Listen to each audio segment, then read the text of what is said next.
Okay, we're back again.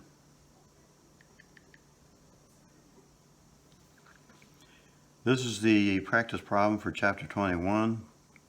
It reads, this year Burchard Company sold 40,000 units of its only product for $25 per unit. Manufacturing and selling product required $200,000 of fixed manufacturing costs, $325,000 of fixed selling and administration costs. These are the per unit amounts, okay, for material, labor, variable overhead, and fixed overhead. I'm sorry, variable selling and administration. So all these are variable numbers here, okay. This is where the meat of it is. Now we do need some numbers, okay. And so I would recommend highlighting your fixed cost of $200, $200,000 for fixed manufacturing, $325 for fixed selling and administration, and you're going to be looking at these numbers as well. Next year the company will use new material, which will reduce material costs by 50% and direct labor by 60% and will not affect product quality or marketability. Okay, so when they say this, they're talking about next year, okay, they're making projections. Then it says here, management's considering an increase in the unit selling price to reduce the number of units sold because the factory's output is nearing its annual output capacity of 45,000 units. What was it? Well, it used to be 40,000 units, now it's at 45,000.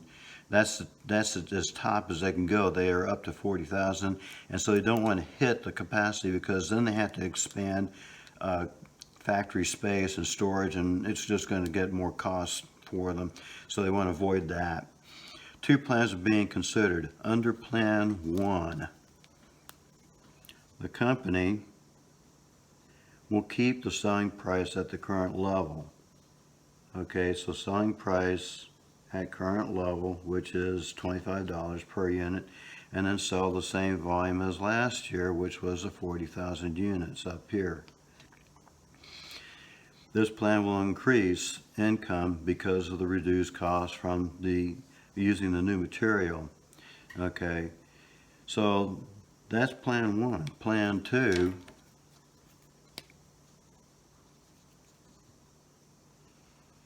the company will increase the selling price by 20%. This plan will decrease unit sales by 10%. So sales volume goes down, the number of units. Under both plans 1 and 2, total fixed costs and variable costs for overhead and selling and administration will remain the same. So that means that these will not be affected. Okay, under both plans 1 and 2, total fixed costs and variable costs per unit for overhead here and selling and administration here will remain the same, so they will not be affected.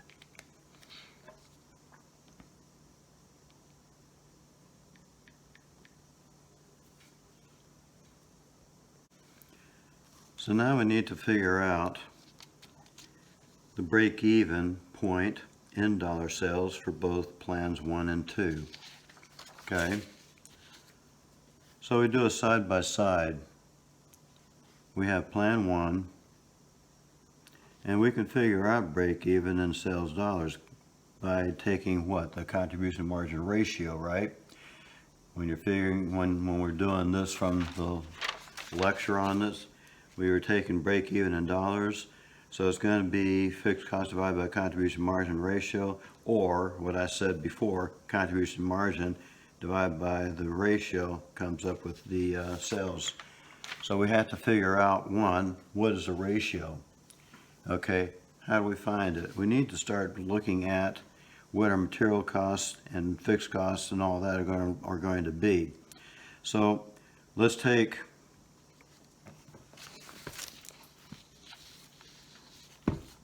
first things first.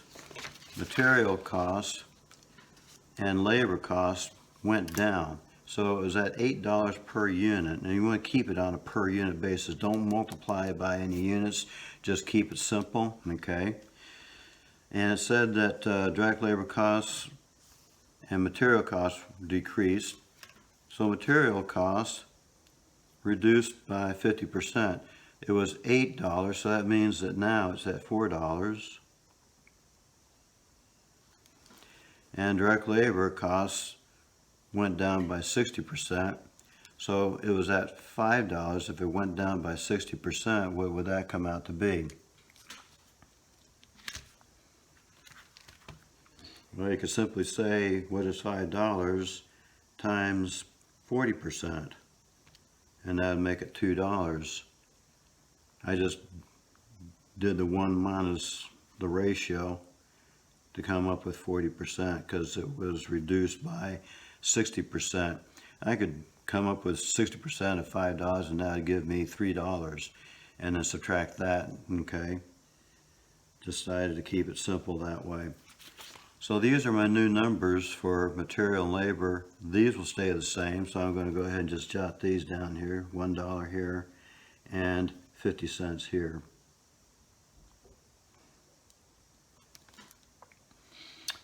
Okay, under Plan 1, the company will keep the selling price at $25.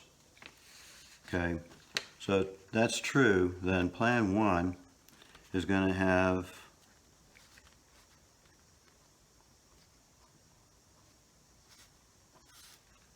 sales per unit at 25, direct material at 4,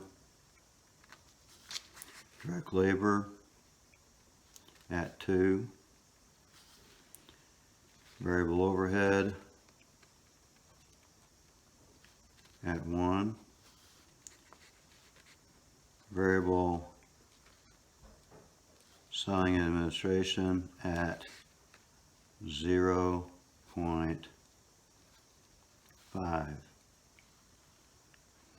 That means my contribution margin is going to be 25 minus 4 minus 2 minus 1 minus 0.5.